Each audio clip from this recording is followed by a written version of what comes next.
In 1908, 6 cars lined up in Times Square for the most ambitious race in human history. The goal was simple: drive from New York City to Paris. If you were looking at a map and confused, you should be. There is a giant ocean in the way. But the organizers had a brilliant plan. They would simply drive across the frozen ice of the Bering Strait from Alaska to Siberia. Spoiler alert, they didn't check if the ice was actually frozen. The arrogance on display was breathtaking. The French team packed immense amounts of wine and champagne, but forgot basic survival gear. The Italian team brought a car that was beautiful, fast, and completely open top. They realized their mistake almost immediately. They drove a few hundred miles, looked at the mud, looked at their nice suits, and essentially said, "Forget this," and sold their car.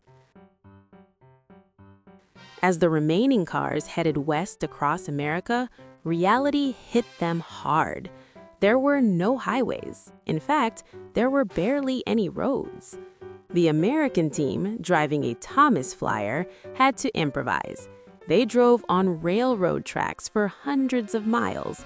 They literally bounced along the wooden ties, shredding their tires and destroying their suspension because it was slightly better than the swamps. When they finally reached Alaska, they discovered the brilliant plan was impossible. The Bering Strait wasn't a solid bridge of ice, it was a slushy death trap. So the organizers panicked and changed the rules halfway through.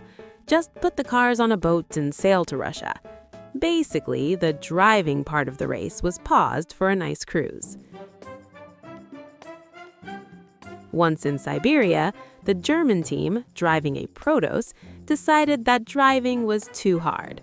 So they quietly put their car on a train and skipped 1,000 miles of mud. They hoped nobody would notice, but everyone noticed. Meanwhile, the French team got stuck in the mud so deep that the driver simply gave up, sold the car to a local Siberian for cash, and took the train home to Paris. The American team, however, kept driving. They navigated across Siberia with no maps. They bought gasoline from local pharmacies because gas stations didn't exist. They were chased by wolves, they got stuck in swamps. They relied on sheer stubbornness and probably a lot of vodka to keep the engine running. Finally, after 5 months of misery, the German team arrived in Paris first. They were celebrating with champagne until the judges politely informed them that taking a train is considered cheating. They were penalized 30 days.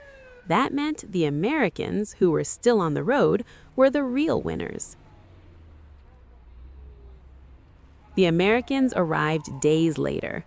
They were exhausted, covered in grease, and their car was held together by rope. But before they could cross the finish line, they were pulled over by a French policeman. Why? Because their car didn't have a working headlight. They had just driven 22,000 miles, survived wolves and blizzards, only to get a traffic ticket 5 minutes from the finish line.